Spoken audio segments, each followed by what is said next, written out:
Hey friends, welcome to day 7 of Measuring for the Art Show. Today we are going to develop addition strategies. Day 7 and 8 we're going to be doing very similar things, both developing addition strategies. The flow of the lessons are the same. Both start with a mini lesson with an addition string and move on to a game. But there are differences, so we're going to have 2 separate videos for these.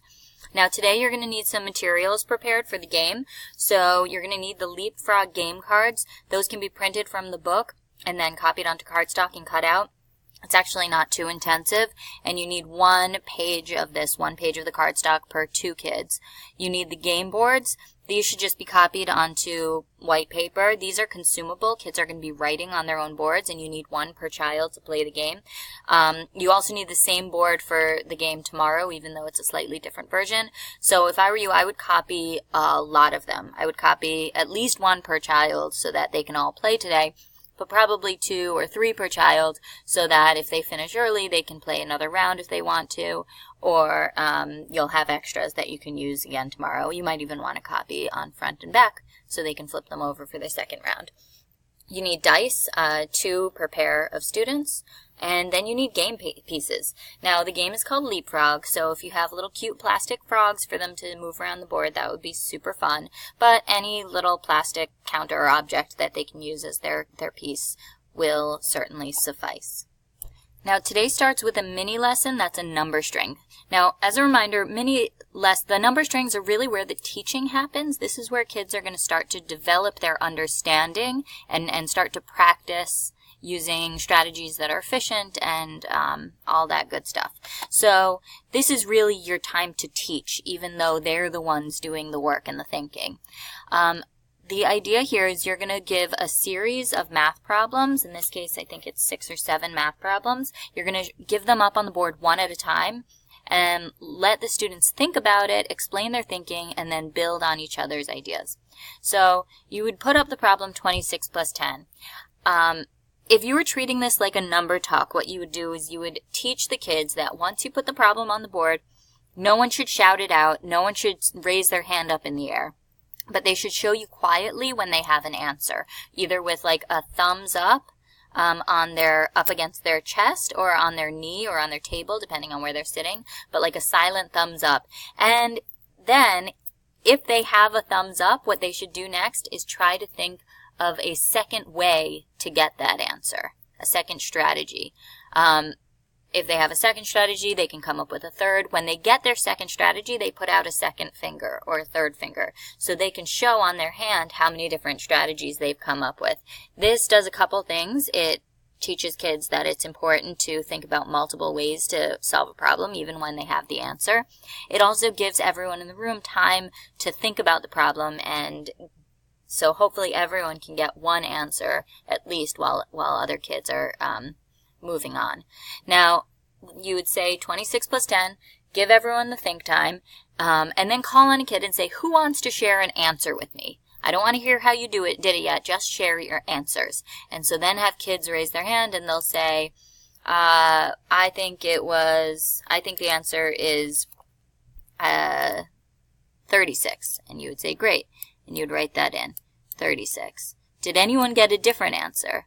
And someone might say, I thought it was 46. And you'd say, okay, 46. And someone else might say, I think it's 35. And you'd go, okay, and you'd write 35. Write all possible answers that kids got up on the board. And don't talk yet about what's right or wrong. Then, once you have all the answers, does anyone get anything different? Make sure everyone who had a different answer shared it.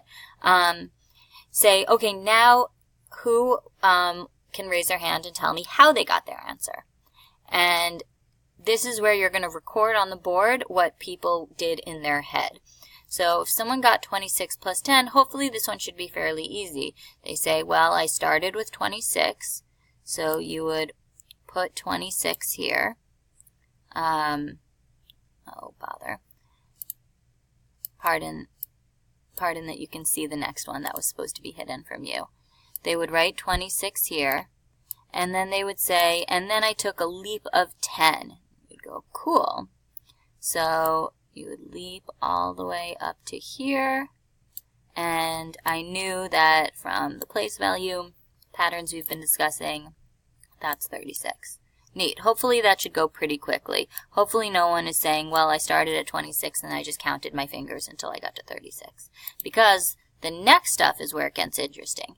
After you establish that the answer is 36, fantastic. And you can even talk through, you're not shaming the kids who got the wrong answers. If someone said 46, you can go back to them and say, what did you think when you were doing 46? And they say, oh, I added 20 or whatever it is. Great. Okay. You change your mind? Yes. Now I changed my mind. I think the answer is 36. Cool. We all agree. Then you go on to the next problem.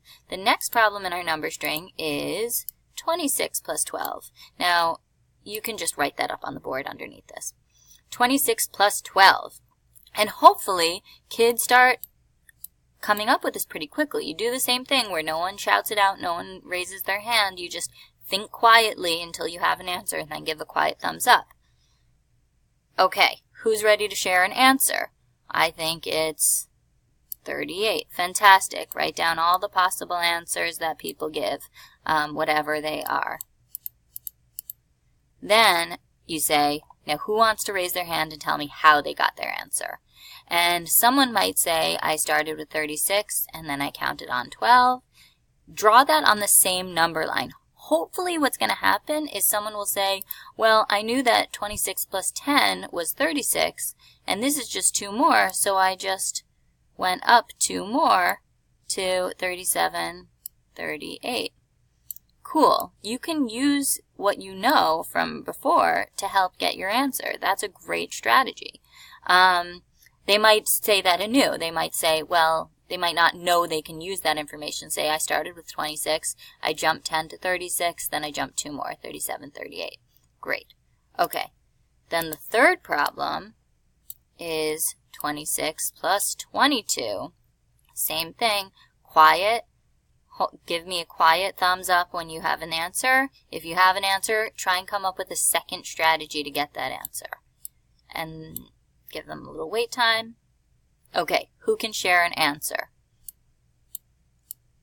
Does anyone get a different answer? Maybe you will. Maybe there will be some disagreement. Fantastic. Disagreement is always great. I'm not going to pretend to make that up right now, but you record all of those possible answers and then go to the same question. Who can now raise your hand to tell me how you got your answer?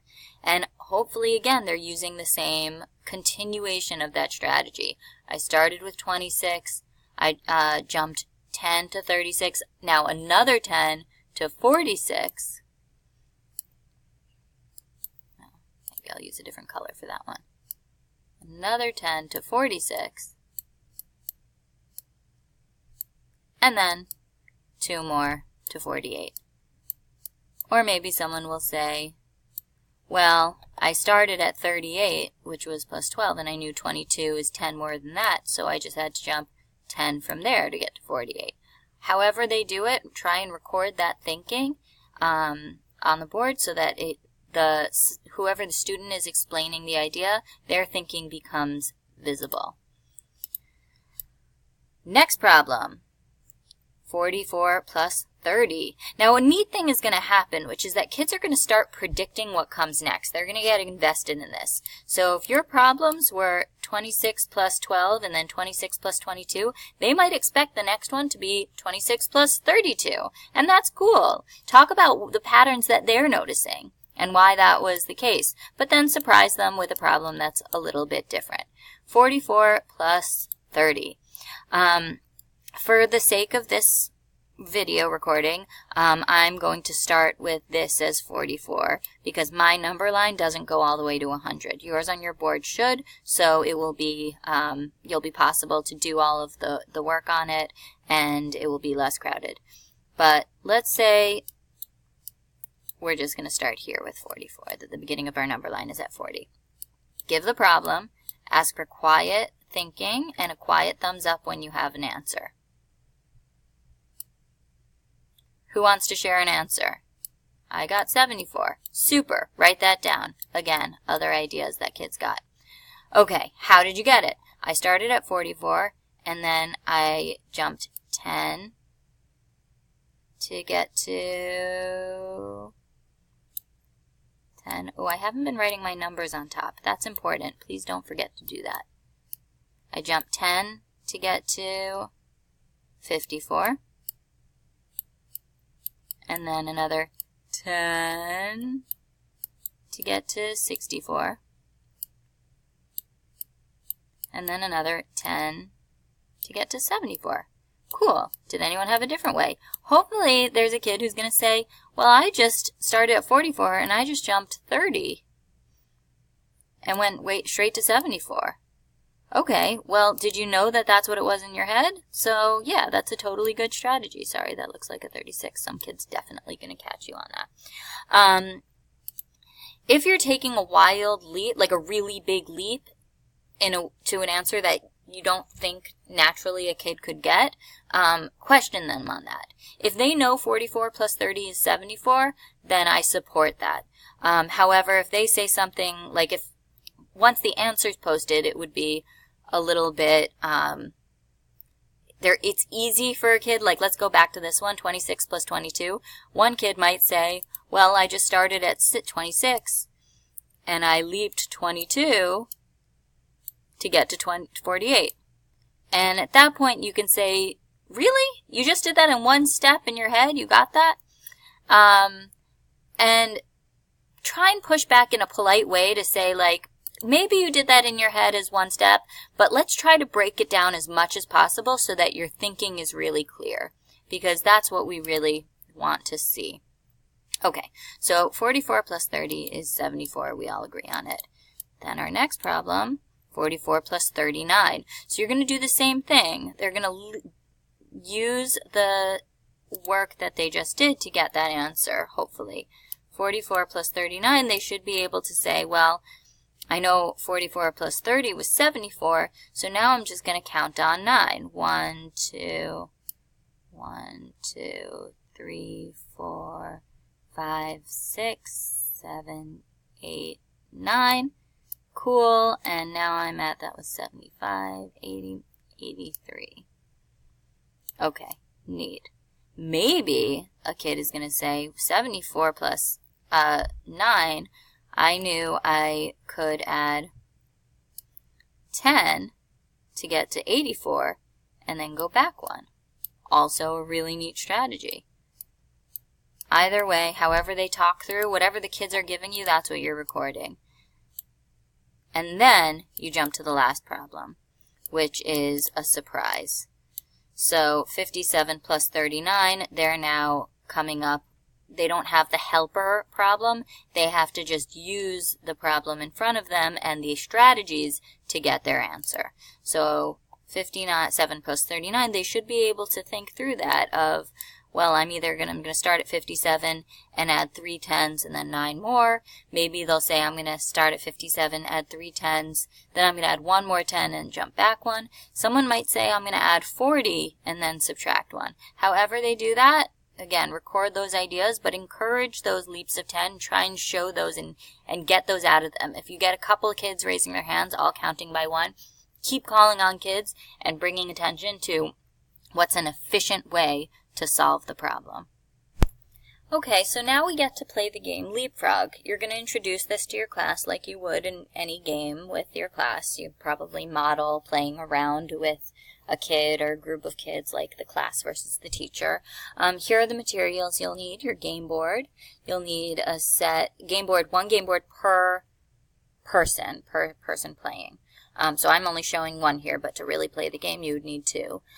You would need 1 set of these cards, so it's just 9 cards cut out for a set, sort of shuffled together. You'll see a lot of them are the same. It's not that, they're not interesting, but they're important. And then 2 dice, and then your little counter for moving. Okay, so the way the game works is that player 1 would roll the dice and add that together, and that's how many jumps you move on the board. So let's say you've rolled a 3 and a 4. You would move your guy 1, 2, 3, 4, 5, 6, 7. You would move to the 7th spot here. Now you would also then use your pencil to write the number on the square where it goes. So you move your character and then you write the number. Super. Then player 1, still taking a turn, picks up a card. So let's say you got a card that says now leap 2 10s. You would then, after you've written 7, you would leap to 17.